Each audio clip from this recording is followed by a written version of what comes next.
Aero loopers are littered everywhere throughout the United States and even in Canada. I took every aero looper in North America currently operating, and we are going to put them through these 6 categories in order to see which is the best of the best. This is the aero looper battle.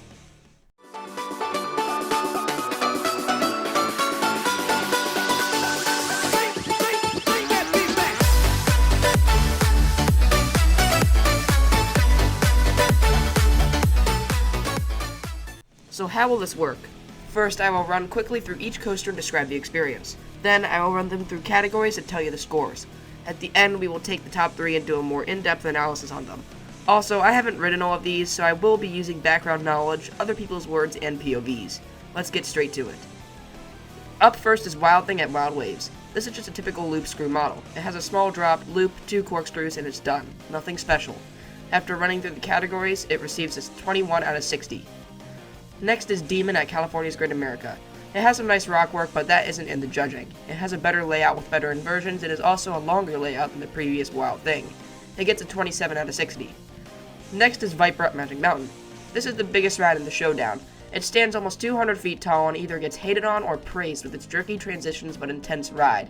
It hauls through its intense first half and crawls through the second half with nice hang time. It gets a 29 out of 60 after the categories. Next up is Canyon Blaster at the Adventure Dome. It is an indoor coaster and one of the most loved. It has an intense indoor experience that is shockingly smoother. It creeps through dark helixes at fast speeds and has very intense drops. It gets a 28 out of 60. You may start to notice it's really the transitions and smoothness killing it for these rides. These rides are old, so transitions are harsh and not comfortable. Next is Corkscrew at Silverwood. This was the original, but it's just 2 corkscrews and turns. It's really nothing special. It only gets a 19 out of 60, the worst yet. Following Corkscrew at Silverwood is Corkscrew at Valley Fair. This is a bit better as it has a smoother layout, more inversions, and even an airtime hill. It also has a beautiful setting, which again isn't counted in this video. Of course, other people may like arrows more than I do, so you should always experience rides on your own before you can trust me with your opinion. Overall, Corkscrew gets a 24 out of 60. Next is Ninja at Six Flags St. Louis. I've actually experienced this ride and I can say it sucks. It is unbearably rough and has boring inversions that are taken at the perfect speed where they are slow but don't cause hang time. It only gets a 10 out of 60. Next is Demon at Six Flags Great America. This is the same as the previous Demon, but according to riders, it's a bit rougher than the previous. It will be deducted 1 point, so it gets a 26 out of 60. Next up is Corkscrew at Michigan's Adventure. Another boring old corkscrew model. This is the same as Corkscrew at Silverwood, but like the previous Demon, it is often considered rougher than its clone. For that same reason, it is deducted 1 point, 18 out of 60. Next is Corkscrew at Cedar Point. This ride is very similar to Valley Fair's Corkscrew. Somewhat rough but not horrible, and it has a nice airtime hill. This one is much shorter though. It gets a 19 out of 60, heavily boosted by that airtime hill. Next up is Tennessee Tornado. This ride is going to kill some of these categories. While it is one of the shortest, the layout is intense, and it is the first ride here that is actually smooth. It even has a tunnel and a quick layout through the woods. The only jerky part is the entrance into the brakes, but that also gives a bit of airtime. It is deducted a little for not having that great of inversions past the first loop. Overall, it gets a 38 out of 60, by far the best so far. Next is Viper at Darien Lake. This is an underrated coaster but has some unique but fun inversions. It also has a surprisingly intense batwing with a smooth experience. Unlike some other rides, it has a great hang time on the corkscrews. Overall, Viper gets a 28 out of 60. Next up is Dragon Mountain. This ride a lot of people probably haven't heard of. It is settled on a big mountain in Niagara Falls and creeps around the sides in a very long but somewhat boring ride. It only has 4 inversions but has a unique bow tie inversion. It also isn't rough but has a weird shuffle. Overall, Dragon Mountain gets a 24 out of 60. Getting near the end now, Dragonfire at Canada's Wonderland is an almost clone of Demon. It is in a more open space and is also a smoother ride than the other 2. It gets a 27 out of 60, same as the California Great America Demon.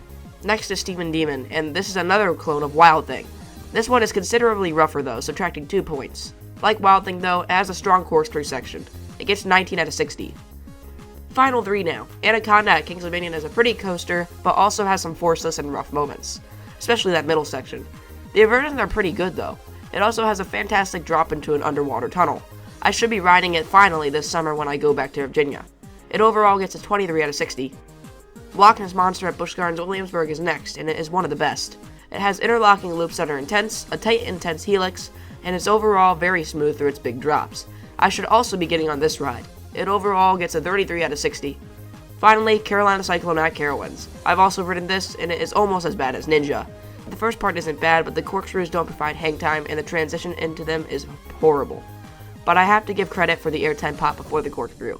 It overall gets an 18 out of 60. We have finally reached the end of the rapid fire showdown. Now let's take a close look at the top 3 to decide the winner. Our top 3 are Viper at Magic Mountain, Loch Ness Monster, and Tennessee Tornado. Now let's dissect these coasters, starting with Viper. Viper starts out with a massive curved drop into a tight valley which leads up into 3 loops. The first is the slowest, which then turns with a harsh transition into the 2 quicker ones. Then goes through a little pop of air through the mid-course and into the slow but jerky Batwing. After the Batwing, the ride enters its slow, hang-time-filled double corkscrews before going under the lift into the brakes.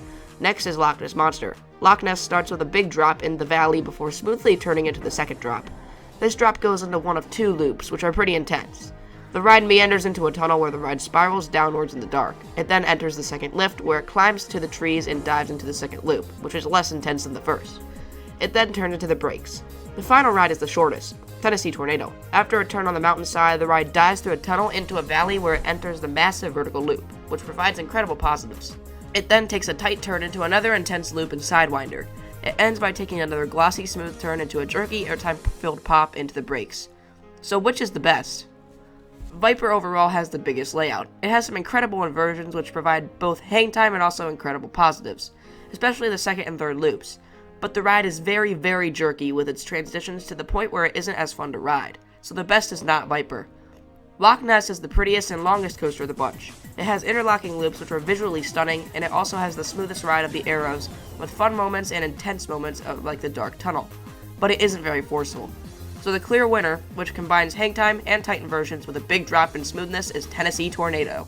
While it is shorter, it has the best layout and experience of any looper. So our winner is Tennessee Tornado at Dollywood. Thanks for watching. If you agree with my placements, please leave a comment. Also, if you enjoyed, definitely subscribe and leave a like. Have a great rest of your day.